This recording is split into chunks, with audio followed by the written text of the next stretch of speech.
नमस्कार दोस्तों, जय श्री राम, जय बागेश्वर धाम। दोस्तों, स्वागत है आपका आपके अपने चैनल में।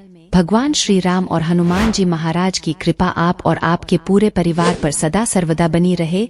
दोस्तों, बहुत समय से आप लोगों के प्रश्न रहे हैं कि शाम की पूजा का सही समय क्या होता है, शाम को दीपक कब जलाना चाहिए और दीपक जलाते समय किस नियम का पालन करना चाहिए। अगर हम शाम को दीपक जलाते हैं तो क्या हमें स्नान करना आवश्यक है, मतलब शाम की पूजा बिना स्नान किए कर सकते हैं या नहीं कर सकते हैं, और शाम को घर में कितने दीपक प्रज्वलित करने चाहिए, कहाँ कहाँ दीपक प्रज्वलित करना चाहिए, दीपक जलाने का मंत्र क्या होता है, घर की परेशानियों को दूर करने के लिए और किसी विशेष मनोकामना को पूर्ण करने के लिए दीपक किस प्रकार से प्रज्वलित करना चाहिए। तो आज की जो वीडियो है पूरी तरह से संध्या वंदन पर आधारित है। शाम के समय जो आप संध्या वंदन करते हैं, पूजा आराधना करते हैं, दीप प्रज्वलित करते हैं, वह किस प्रकार से आपको करना है, किस नियम का पालन करना है। मतलब आज की वीडियो पूरी तरह से आपके प्रश्नों पर आधारित है, जिनका उत्तर मैं आपको शास्त्रों के अनुसार देने का पूरा प्रयास करूंगा। तो वीडियो को पूरा जरूर देखें। तो सबसे पहले बात करते हैं कि शाम का दीपक प्रज्वलित करने से पहले, मतलब शाम को पूजा करने से पहले क्या स्नान करना आवश्यक है। देखिए, शास्त्रों के अनुसार पूजा में शुद्धता आवश्यक होती है। तो जब हम सुबह पूजा करते हैं तब तो स्नान करना अत्यंत आवश्यक होता है। सुबह बिना स्नान के पूजा नहीं करना चाहिए, लेकिन शाम की पूजा आप हाथ पाँव मुंह धोकर भी कर सकते हैं। जरूरी नहीं है आप स्नान करें। अब देखिए, आप चाहे तो वस्त्र भी बदल सकते हैं या फिर आप सिर्फ हाथ मुंह धोकर कुल्ला करके भी पूजा कर सकते हैं। अब देखिए, जैसे कि आपको शाम के समय पूजा करनी है तो दिन में भी आप शुद्धता का ध्यान रखें। जैसे कि आप जब भी टॉयलेट जाते हैं, बाथरूम जाते हैं, तब उस समय शुद्धिकरण जरूर कीजिए, कुल्ला जरूर करना चाहिए। हर बार जब आप बाथरूम जाते हैं तो अगर आप दिन भर शुद्धिकरण का ध्यान रखते हैं तो शाम के समय बिना स्नान किए भी सिर्फ हाथ पाँव धोकर भी पूजा कर सकते हैं, और चाहे तो स्नान भी कर सकते हैं। जैसे कि गर्मियों के दिन है तो शाम के समय भी आप स्नान करके पूजा कर सकते हैं। तो बहुत सारी चीजें आप स्वयं भी अपने विवेक से निर्धारित कर सकते हैं। अगला प्रश्न है आपका कि शाम की पूजा में दीपक किस समय जलाना चाहिए। तो देखिए, शाम को जो पूजा का समय होता है वह गोधूली बेला का समय होता है, प्रदोष काल का समय होता है। मतलब जिस समय सूर्य अस्त हो रहे होते हैं उस समय हमारे घर में दीपक प्रज्वलित हो जाना चाहिए। अब जैसे कि आप लोगों के प्रश्न आते हैं कि कितने बजे दीपक जलाना चाहिए शाम को। तो देखिए, शाम को सूर्यास्त का समय हर मौसम में अलग अलग होता है। कभी जैसे कि सर्दियां चल रही होती है तो 4:30 पर भी सूर्यास्त हो जाता है। कभी कभी 5:30 तक भी सूर्यास्त हो जाता है। जैसे गर्मियों का मौसम है तो 6:30 से लेकर 7 बजे तक ऐसे ही सूर्यास्त का समय होता है। कई बार 7:30 का टाइम हो जाता है गर्मियों में। तो प्रत्येक मौसम में सूर्यास्त का समय अलग होता है, इसलिए एक सही समय बताना कि इसी समय आप दीप प्रज्वलित करें, यह तो बहुत मुश्किल होगा और यह ठीक भी नहीं होगा। एक ही समय पर हर बार हम दीप प्रज्वलित नहीं कर पाएंगे, इसलिए संध्याकाल का ध्यान रखिए। जब संध्याकाल का समय होता है, मतलब जब सूर्य अस्त हो रहा होता है, उस समय आप अपने घर में दीपक प्रज्वलित कर दीजिए। और अब बात करते हैं कि कितने दीपक आपको अपने घर में प्रज्वलित करने चाहिए प्रतिदिन। शास्त्रों के अनुसार संध्याकाल में प्रतिदिन अपने घर के मुख्य द्वार पर एक दीपक जरूर जलाना चाहिए। इससे क्या होता है, देखिए, शास्त्रों के अनुसार शाम के समय संध्या काल में लक्ष्मी माता और उनकी बहन दरिद्रता दोनों ही भ्रमण पर निकलती है।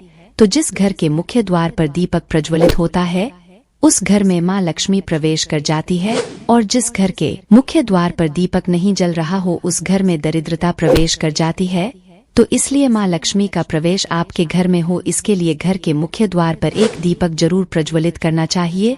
और हाँ, घर के मुख्य द्वार पर जो दीप प्रज्वलित किया जाता है संध्याकाल में, इसके बारे में सारे शास्त्र में बताए गए हैं। शास्त्रों के अनुसार संध्याकाल में जिस घर के मुख्य द्वार पर दीप प्रज्वलित होता है उस घर में किसी भी प्रकार की नकारात्मक ऊर्जा प्रवेश नहीं करती है। कोई भी वास्तु दोष आपके घर में हो, अगर आप मुख्य द्वार पर दीप प्रज्वलित करते हैं तो समस्त प्रकार के वास्तु दोष से मुक्ति मिल जाती है। और अगर आपके घर में पितृदोष है जिसकी वजह से परेशानियां आपके घर में बनी हुई है, तो घर के मुख्य द्वार पर जो हम दीप प्रज्वलित करते हैं इससे घर का पितृदोष भी समाप्त हो जाता है। और इसके अलावा घर में किसी भी प्रकार की अशांति रहती हो या फिर आपके घर में बीमारियां बहुत रहती है, कलह रहता है, आर्थिक तंगी रहती है, तो घर के मुख्य द्वार पर हम दीप प्रज्वलित करते हैं तो समस्त प्रकार की परेशानियों से, दुखों से आपको मुक्ति मिल जाती है। इसलिए घर के मुख्य द्वार पर दीप प्रज्वलित करना अत्यंत आवश्यक होता है। तो शास्त्रों के अनुसार घर के मुख्य द्वार पर एक दीपक अवश्य ही होना चाहिए। और बात करें दूसरे दीप की, तो दूसरा दीपक आपको अपने घर की तुलसी के पास प्रज्वलित करना चाहिए। शास्त्रों के अनुसार अगर शाम के समय संध्या काल में तुलसी की जड़ के पास अंधेरा रहता है, ऐसे घर में दरिद्रता का स्थायी वास बन जाता है। और जिन घरों में शाम के समय तुलसी के पास दीप प्रज्वलित किया जाता है, ऐसे घर में लक्ष्मी का वास होता है। श्री हरि विष्णु सहित महालक्ष्मी ऐसे घरों में वास करती है। तो प्रयास करना चाहिए कि शाम के समय तुलसी के पास एक दीपक अवश्य प्रज्वलित करें। बात करें अगले दीपक की, शाम के समय अपने घर के ईशान कोण में, मतलब जहां पर भी आपने अपने घर का मंदिर बनाया हुआ है, उसी स्थान पर घर के मंदिर में एक दीपक अवश्य प्रज्वलित कीजिए। 2-3 दीपक आपको प्रतिदिन जरूर प्रज्वलित करनी चाहिए। और अगर आप तीनों दीपक प्रतिदिन प्रज्वलित करते हैं तो विश्वास रखिए आपके घर की बहुत सारी परेशानियां स्वयं ही समाप्त हो जाती है। और अब बात करते हैं अगले प्रश्न के बारे में, जो आप लोगों के हमेशा प्रश्न आते हैं कि दीपक किस चीज से प्रज्वलित करना चाहिए, सरसों का तेल डाल सकते हैं या नहीं, या फिर तेल का प्रयोग करना चाहिए, या फिर शुद्ध घी का, गाय के घी का, किस चीज से हम दीपक प्रज्वलित करें। तो देखिए, शास्त्रों के अनुसार सरसों के तेल का दीपक हर जगह प्रज्वलित नहीं करना चाहिए। सरसों का तेल कड़वा तेल कहा जाता है। इस तेल को हम प्रज्वलित करते हैं शनिदेव के लिए। शनिदेव के लिए अगर आप दीप दान करते हैं शनिवार के दिन, तो आपको सरसों तेल का दीपक प्रज्वलित करना चाहिए। और आप चाहे तो जैसे कि पीपल का वृक्ष होता है, वहाँ पर भी सरसों के तेल का दीप प्रज्वलित कर सकते हैं। या फिर भैरव देवता होते हैं, उनके लिए भी तेल का दीपक प्रज्वलित किया जाता है। इसके अलावा कहीं पर भी सरसों तेल का दीप प्रज्वलित करने की बात शास्त्रों में नहीं कही गई है। शास्त्रों के अनुसार घर में ज्योति प्रज्वलित किया जाता है या किसी भी देवता के निमित्त जो हम दीप प्रज्वलित करते हैं, उसमें गाय का घी डालकर ही प्रज्वलित करना चाहिए। अब देखिए, ऐसे समय में जबकि गाय का शुद्ध घी नहीं मिल पाता है, तब हमें क्या करना चाहिए। तब आपको गाय के घी के नाम पर जो भी घी मिल जाता है या फिर शुद्ध घी मिल जाता है, उसका प्रयोग कर सकते हैं। या फिर आप चाहे तो तेल का दीप प्रज्वलित कर सकते हैं। तो प्रतिदिन जो आप दीपक प्रज्वलित करते हैं अपने घर में, चाहे आप घर के मुख्य द्वार पर प्रज्वलित करें या फिर तुलसी के पास प्रज्वलित करते हैं या फिर घर के ईशान कोण में प्रज्वलित करते हैं, सभी दीपक आप तिल के तेल या शुद्ध घी का प्रज्वलित करें। और हाँ, जब आप दीपक प्रज्वलित करते हैं, जैसे कि मुख्य द्वार पर ज्योति प्रज्वलित करेंगे या फिर तुलसी के पास दीप प्रज्वलित करते हैं या फिर घर में भी जो दीप प्रज्वलित किया जाता है, तो ध्यान रखना चाहिए एक चीज का, कभी भी दीपक को सीधे जमीन पर नहीं रखा जाता है। दीपक रखते समय प्रतिदिन दीपक के नीचे थोड़ा सा आप चाहे तो चावल रख सकते हैं या फिर आप चाहे तो थोड़े से पुष्प रख सकते हैं। और हाँ, अगर आप दीपक के नीचे चावल रखते हैं तो इस बात का आपको ध्यान रखना है कि चावल अखंडित होना चाहिए, क्योंकि ऐसा माना जाता है कि अगर टूटे हुए चावलों का प्रयोग हम पूजा में करते हैं, किसी भी प्रकार से, चाहे दीपक के नीचे रखकर करते हैं या फिर अक्षत के स्वरूप में करते हैं, तो इससे घर में दरिद्रता आती है। इसलिए अखंडित चावल होने चाहिए अगर आप दीपक के नीचे रखते हैं तो। और जैसे कि कई लोगों के प्रश्न आते हैं कि प्रतिदिन जो दीपक के नीचे हम चावल रखेंगे तो उस चावल का अगले दिन क्या करना चाहिए। तो अगले दिन उठाकर आप पक्षियों को डाल दीजिए, पक्षी उसे खा जाते हैं। और घर में जो आप ईशान कोण में दीप प्रज्वलित करते हैं, मतलब घर के मंदिर में जो दीपक प्रज्वलित किया जाता है, उस दीपक को आप किसी पात्र में भी रख सकते हैं। जैसे कि एक छोटी सी प्लेट ले लीजिए, उसी प्लेट में दीपक रख दीजिए और उस दीपक को हम प्रज्वलित करते हैं। मतलब घर के मंदिर में जो दीपक प्रज्वलित करेंगे वहां आप किसी पात्र में भी रख सकते हैं, लेकिन सीधे जमीन पर आपको कोई भी दीपक नहीं रखना, इस बात का ध्यान रखिए। और आपका अगला प्रश्न है कि शाम की पूजा करते समय किस मंत्र का जप करना चाहिए। दीप प्रज्वलित करते समय दीप जलाने का मंत्र क्या होता है।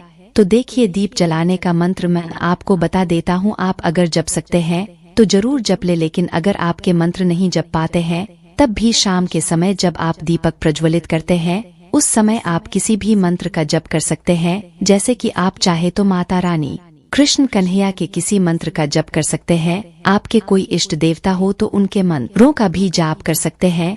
दुर्गा चालीसा का, हनुमान चालीसा का पाठ करते हुए भी आप दीप प्रज्वलित कर सकते हैं। मगर देखिए, जरूरी नहीं है कि आप दीपक जलाने वाला मंत्र ही पढ़ेंगे। किसी भी मंत्र को पढ़कर आप दीप प्रज्वलित कर सकते हैं, संध्या वंदन कर सकते हैं, क्योंकि शास्त्रों में कहा गया है कि मौन रहकर कभी भी पूजा नहीं करनी चाहिए। जो भी शुभ कर्म होते हैं वह मंत्र उच्चारण के साथ ही संपूर्ण किए जाते हैं, इसलिए मंत्रोच्चारण आवश्यक है। कोई भी मंत्र जपते हुए आप पूजा कर सकते हैं, संध्या वंदन कर सकते हैं, लेकिन दीपक जलाने का जो शास्त्रों के अनुसार मंत्र है वह मैं आपको स्क्रीन पर भी दे दूंगा और पढ़कर बता देता हूँ। मंत्र है शुभं करोति कल्याणम, आरोग्य धन संपदा, शत्रु बुद्धि विनाशाय गीत गाया नमोस्तुते, दीपो ज्योति पर ब्रह्मा, दीपो ज्योति जनार्दन, दीपो भारत में पापा, संध्या दीप नमोस्तुते। इस मंत्र का जब दीपक प्रज्वलित करते समय करने से कहा जाता है कि सभी प्रकार के पापों से मुक्ति मिल जाती है और दीप देवता जो होते हैं वह हमारे जीवन में प्रकाश करते हैं। तो बहुत आसान है यह मंत्र, अगर आप लोग नियमित पढ़ेंगे तो निश्चित ही आपको याद हो जाएगा और दीपक प्रज्वलित करते समय आप बिना देखे भी पढ़ पाएंगे। और अभी आप चाहें तो इसे किसी कागज पर लिखकर रख सकते हैं और घर के मंदिर में ही रख दीजिए जहां पर आपको दीपक प्रज्वलित करना है। तो जब आप दी जलाएंगे तब आप इस मंत्र को देखकर पढ़ सकते हैं और कुछ दिनों में तो याद हो ही जाता है। तो यह है आज की वीडियो, जिसमें शाम की पूजा से संबंधित, शाम को दीपदान से संबंधित संपूर्ण जानकारी मैंने आपको शेयर की है। उम्मीद करता हूँ वीडियो आपके लिए उपयोगी होगी इसके। और अगर आपको आज की वीडियो अच्छी लगे तो इसे लाइक जरूर कीजिए, क्योंकि आपके लाइक्स और आपके कमेंट मेरे लिए बहुत महत्वपूर्ण होते हैं। यह एकमात्र जरिया है जिससे मुझे पता चलता है कि आपको यह वीडियो अच्छी लगती है और आपके लिए यह वीडियो उपयोगी है। तो अगर वीडियो अच्छी लगती है तो लाइक जरूर करें। इसके साथ ही कमेंट बॉक्स में भगवान श्री राम के नाम का जयकारा भी जरूर लगाएं। इससे आपको सकारात्मक ऊर्जा की प्राप्ति होती है। और अगर आपका कोई भी सुझाव हो, कोई भी प्रश्न, नया कोई विशेष वीडियो देखना चाहते हैं तो उसके लिए भी कमेंट बॉक्स में जरूर लिखें। और हाँ, चैनल पर पहली बार आए हैं, अगर अभी तक आपने चैनल को सब्सक्राइब नहीं किया है तो आज की वीडियो अगर आपको अच्छी लगे तो चैनल को सब्सक्राइब जरूर कर लीजिए और बेल आइकन को भी प्रेस कर लीजिए। इससे यह होगा कि इस चैनल पर जो नई वीडियो अपलोड होंगी वह आपको सही समय पर प्राप्त होगी।